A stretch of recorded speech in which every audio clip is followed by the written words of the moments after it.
ओम अज्ञानतिमिरन्धस्य ज्ञानाञ्जनशलाकया चक्षुरुन्मीलितं येन तस्मै श्रीगुरवे नमः।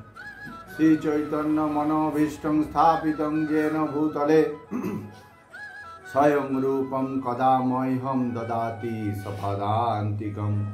वन्देऽहं श्रीगुरो श्रीयुतपदकमलं श्रीगुरुन् वैष्णवास्य श्रीरूपं साग्रजात सहगण रघुनाथान्वितं तं सजीवं साद्वैतं सवधूतं परिजनसहितं श्रीकृष्ण चैतन्यदेवं श्रीराधाकृष्णपादं सहगण ललिता श्रीविशाखान्विताश्च नमो विष्णुपादाय कृष्णपृष्ठाय भूतले श्रीमते भक्तिवेदान्तो स्वामिनीति नामिने। नमस्ते सरस्वती देवे गौरवाणी प्रचारिणे निर्विशेष शून्यवादी पाश्चात्यदेशोतारिणे। वंचाकल्पतरुभ्यश्च कृपा सिन्धुभ्यो च पतितानां पावनेभ्यो वैष्णवेभ्यो नमो नमो। जय श्रीकृष्ण चैतन्य प्रभु नित्यानंद श्री अद्वैत गदाधर शिवासादि गौरभक्तवृंद। हरे कृष्णा कृष्णा कृष्णा हरे हरे हरे राम राम राम हरे हरे। ओम नमो भगवते वासुदेवाय। ओम नमो भगवते वासुदेवाय। ओम नमो भगवते वासुदेवाय। ओम नमो भगवते वासुदेवाय। ओम नमो भगवते वासुदेवाय। ओम नमो भगवते वासुदेवाय। मूकं करोति वाचालं पंगुलंगायते गिरिं यत्कृपातमहं वन्दे परमानन्दमाधवं श्रीगुरुदीनतारिणं श्रीचैतन्येश्वरं तमादिदेवं करुणानिधानं तमालवर्णं सुहितावतारम् अपार संसार समुद्र सेतुं गजामहे भगवत् स्वरूपम्। बंधुरा श्रीमद् भागवतम की जय। नारायणं नमस्कृत्य नरं चैव नरोत्तमं देवीं सरस्वतीं व्यासं ततो जयो मुदीरयेत्। श्रीमद् भागवत स्कंद 1 अध्याय 1 ऋषिदेर प्रश्न श्लोक नम्बर 20। पाठের শুরুতে আমি আমার পরম আরাধ্য গুরুদেবের অহেতুকী কৃপা আশীর্বাদ প্রার্থনা করি। নমঃ বিষ্ণুপাদায় কৃষ্ণপৃষ্ঠায় ভূতলে শ্রীমতে জয় পতাকা স্বামী নীতি নামিনে নমো আচার্য পাদায় নিতাই কৃপা পদায়িনে গৌর কথা ধামরায় নগর গ্রামতায়। 2 নম্বর শ্লোক। কৃতবান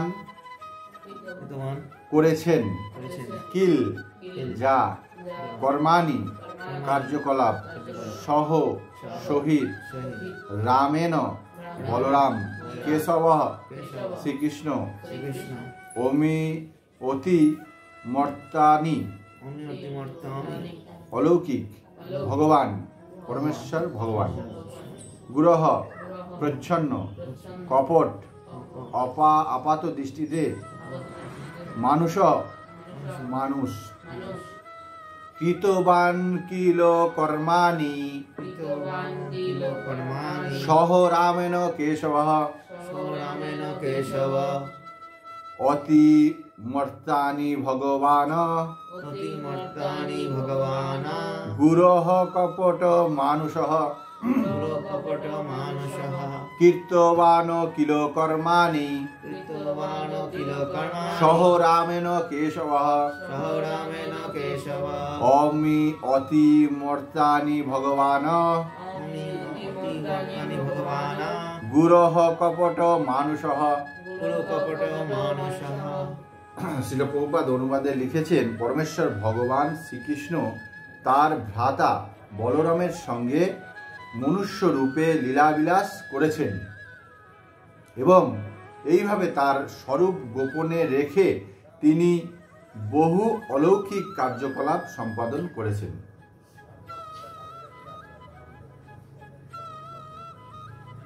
পরমেশ্বর ভগবান শ্রীকৃষ্ণ তার ভ্রাতা বলরামের সঙ্গে মনুষ্য রূপে লীলাবিলাস করেছেন এবং এইভাবে তার স্বরূপ গোপন রেখে তিনি বহু অলৌকিক কার্যকলাপ সম্পাদন করেছেন।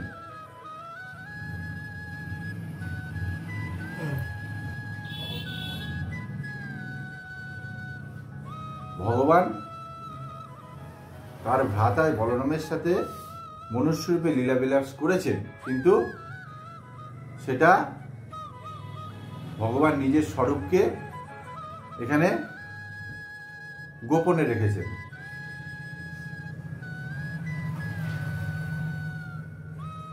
তাই শাস্ত্রে বলা হচ্ছে, ভগবান বলছেন, ভগবান তার স্বরূপকে লুকিয়ে রাখেন এই লীলাবিলাস করার জন্য, তা আমরা তা বুঝতে পারি না। তাই শাস্ত্রে বলা হচ্ছে, অবনানন্তি মাঙ্গুরা মানসিং পরমাশ্রিতাম পরম ভাব ম জানন্ত মমভূত মহেশ্বরম। আমাদের মতো মূঢ় ব্যক্তিরা বুঝতে পারে না ভগবান যখন সশরীরে এই ধরাধামে অবতীর্ণ হন, ভগবানের পরম ভাব বুঝতে পারেন না। ভগবানই যে এই সমস্ত জগতের মহেশ্বর, তা জগতের মানুষ বুঝতে পারে না। তাৎপর্যে শ্রীল প্রভুপাদ লিখেছেন, ভগবানকে নরমূর্তি ধারী এবং নরসুলভ গুণসম্পন্ন বলে কল্পনা করার যে মতবাদ, তা পরমেশ্বর ভগবান অথবা শ্রীকৃষ্ণের ক্ষেত্রে কখনোই প্রযোজ্য হতে পারে না। আজকাল অনেকে প্রচার করছে যে কৃচ্ছ সাধন এবং তপশ্চর্যার মাধ্যমে মানুষ ভগবান হয়ে যায়। কৃচ্ছ সাধন ও তপশ্চর্যার মাধ্যমে মানুষ ভগবান হয়ে যায়, এই মতবাদ আজকাল তো ভারতবর্ষের বেশ ভালো মতোই প্রচারিত হয়েছে। যেহেতু শ্রীরামচন্দ্র, শ্রীকৃষ্ণ, শ্রী চৈতন্য মহাপ্রভু শাস্ত্র প্রমাণে পরমেশ্বর ভগবান, তাই অনেক প্রচারক আজকাল তাদের মন গড়া সমস্ত ভগবানের অবতার সৃষ্টি করেছেন। তারা তাদের মন মতো যাকে তাকে কি করছে, ভগবান রূপে জনগণের সামনে প্রতিস্থাপন করছেন। কিন্তু তারা কি ভগবান? তাদেরকে যদি বলা হয়, গিরি গোবর্ধন পর্বত তুমি কেন আঙুল দিয়ে উত্তোলন করে দেখাও, তাহলে সে কি পারবে? পারবে না। তা একমাত্র ভগবানের পক্ষেই সম্ভব। তাই শাস্ত্রে বলা হচ্ছে, এতে চাংশ কলা পুংস কৃষ্ণস্তু ভগবান স্বয়ং ইন্দ্রারি ব্যাকুলং লোকং মীর অন্তি যুগে যুগে ঈশ্বর পরমা কৃষ্ণ সচ্চিদানন্দ বিগ্রহ অনাদি রাধি গোবিন্দ সর্ব কারণ কারণম। সমস্ত শাস্ত্রে প্রমাণ শ্রীকৃষ্ণই যে ভগবান, সমস্ত শাস্ত্রে তার প্রমাণ আছে। এবং পরম্পরা ধারা অনুসারে ভগবান শ্রীকৃষ্ণকেই ভগবান বলে প্রতিপন্ন করা হয়েছে।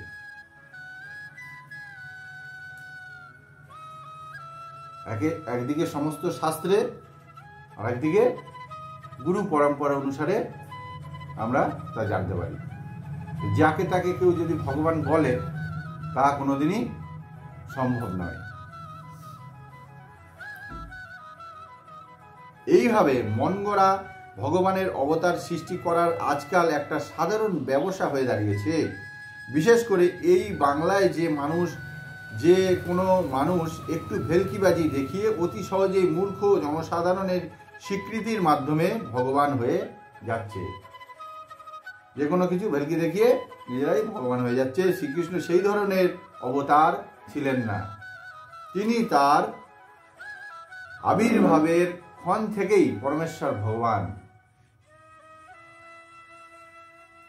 তিনি তার জন্মের পরেই তার মাতা দেবকীর সম্মুখে তার চতুর্ভুজ বিষ্ণু রূপ নিয়ে আবির্ভূত হয়েছিলেন। তার মাতা দেবকীর সামনে চতুর্ভুজ রূপ নিয়ে আবির্ভূত হয়েছিলেন। তারপর তার মায়ের অনুরোধে তিনি নর শিশুর রূপ ধারণ করেছিলেন। তার মায়ের অনুরোধে নর শিশুর রূপ ধারণ করেছিলেন এবং তার পিতা বসুদেবকে বলেছিলেন তাকে গোকুলে তার আর এক ভক্তের কাছে নিয়ে যেতে, যেখানে তিনি নন্দ মহারাজ এবং যশোদা মায়ের পুত্র রূপে লীলাবিলাস করেছিলেন। তেমনি শ্রীকৃষ্ণ অংশ প্রকাশ বলরাম ও বসুদেব আর এক পত্নী রোহিণীর পুত্ররূপে লীলাবিলাস করেছিলেন। ভগবদ গীতায় ভগবান বলেছেন যে তার জন্ম এবং কর্ম হচ্ছে দিব্য, এবং কেউ যদি সৌভাগ্যবশে সেই তত্ত্ব অবগত হতে পারে তাহলে তিনি এই জড়জগতের বন্ধন থেকে মুক্ত হওয়ার যোগ্যতা অর্জন করে ভগবত ধামে ফিরে যান। ভগবান শাস্ত্রে কি বলছে? বলছেন জন্ম কর্ম চমে দিব্যং जो ব্যক্তি তত্ত্বত তত্ত্ব দেহ পুনর্জন্ম নৈতি মামিতি সহর্জন।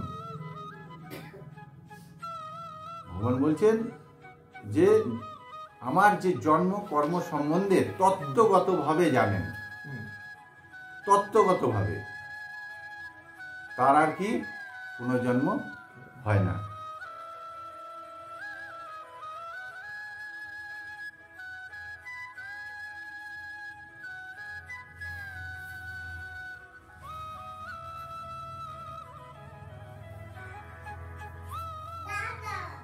অর্থাৎ শ্রীকৃষ্ণের জন্ম কর্মের অপ্রাকৃতত্ব হৃদয়ঙ্গম করতে পারলেই অনায়াসে মুক্তি লাভ করা যায়। শ্রীমদ্ ভাগবতের 9টি স্কন্ধে ভগবান অপ্রাকৃত প্রকৃতির বর্ণনা করা হয়েছে এবং 10ম স্কন্ধে তার অপ্রাকৃত লীলাবিলাস বর্ণিত হয়েছে।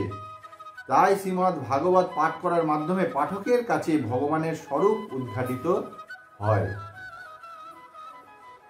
এখানে একটি জিনিস মনে রাখতে হবে যে ভগবান তার মায়ের কোল থেকেই তার দিব্য কার্যকলাপ প্রদর্শন করতে থাকেন। তার মায়ের কোল থেকেই ভগবান দিব্য কার্যকলাপ প্রদর্শন করতে থাকেন। তার সমস্ত কার্যকলাপ অলৌকিক। তার বয়স যখন মাত্র 7 বছর তখন তিনি তার বাঁ হাতের কনিষ্ঠ আঙুলের উপর গিরি গোবর্ধন ধারণ করেছিলেন। তখন বয়স ভগবানের 7 বছর, তখন গিরি গোবর্ধন উত্তোলন করেছিলেন। আর একটা জিনিস আমাদের ভাবতে হবে, আমরা ভগবান শ্রীকৃষ্ণের যত জায়গায় মূর্তি বলো, ক্যালেন্ডারে ছবি বা যে কোনো জায়গায় আমরা ছবি দেখেছি, কোনো জায়গায় কি বয়স্ক দেখেছি আমরা কোনোদিন? ভগবান বয়স হয়ে গিয়েছে সেরকম দেখেছি কি? কোনোদিন দেখিনি। কেননা এটা ভগবানের পক্ষেই সম্ভব। এই জড়জগতে কেউ যদি জন্মগ্রহণ করে তার একটা সময় পরে তার বার্ধক্য তার আসবেই।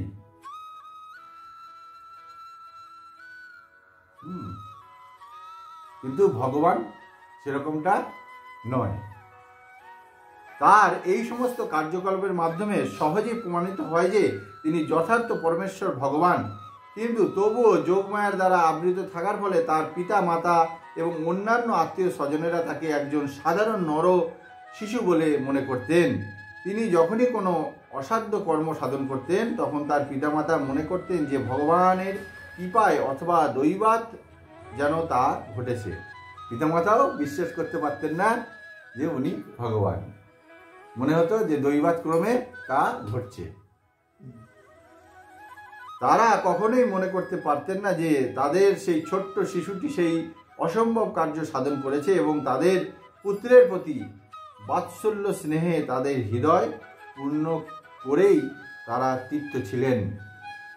তাই নৈমিষারণ্যে ঋষিরা তাকে অপ্রাকৃত দৃষ্টিতে একজন সাধারণ মানুষের মতো বলে বর্ণনা করেছেন।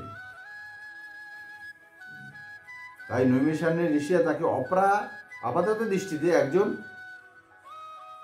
মানুষের মতো বলে বর্ণনা করেছেন, কিন্তু প্রকৃতপক্ষে তিনি হচ্ছেন সর্বশক্তিমান পরমেশ্বর ভগবান। প্রকৃতপক্ষে ভগবান হচ্ছেন সর্বশক্তিমান।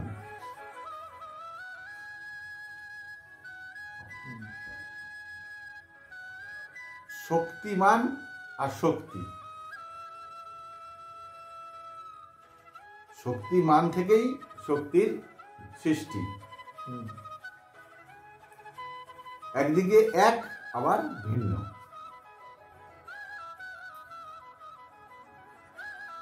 দুধ থেকে দই তৈরি হয়, অন্যান্য জিনিস তৈরি হয়, সমস্ত কিছু উপাদেয় দুধ থেকে অনেক কিছু দ্রব্য আমরা জানি।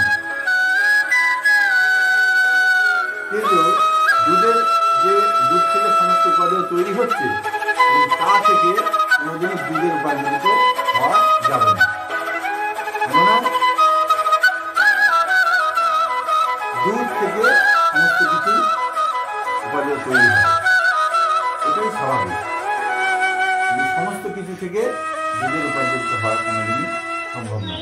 তাই ভগবান থেকে সমস্ত অবতার শক্তি উৎপন্ন হয়েছে, কিন্তু সমস্ত কিছু থেকে ভগবানের রূপান্তরিত হওয়া যায় না।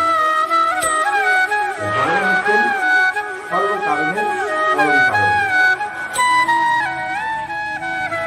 তাই শাস্ত্রে বলা হচ্ছে একম শাস্ত্রম দেবকীপুত্র গীতম এক দেব দেবকীপুত্র এব এক মন্ত্রস্য নমামি জানি কর্মাপেকম তস্য দেবস্য। ভগবান হচ্ছেন সর্বকারণের পরম কারণ। ভগবানের সমান বা তার ঊর্ধ্বে কেউই নেই। সমস্ত ব্রহ্মাণ্ড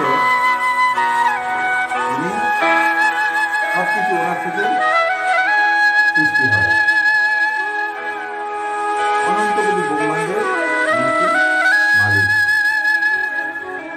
আর জগতে উনি এক অংশের দ্বারা বিস্তৃত হয়ে আছেন, এক অংশের দ্বারা। একটা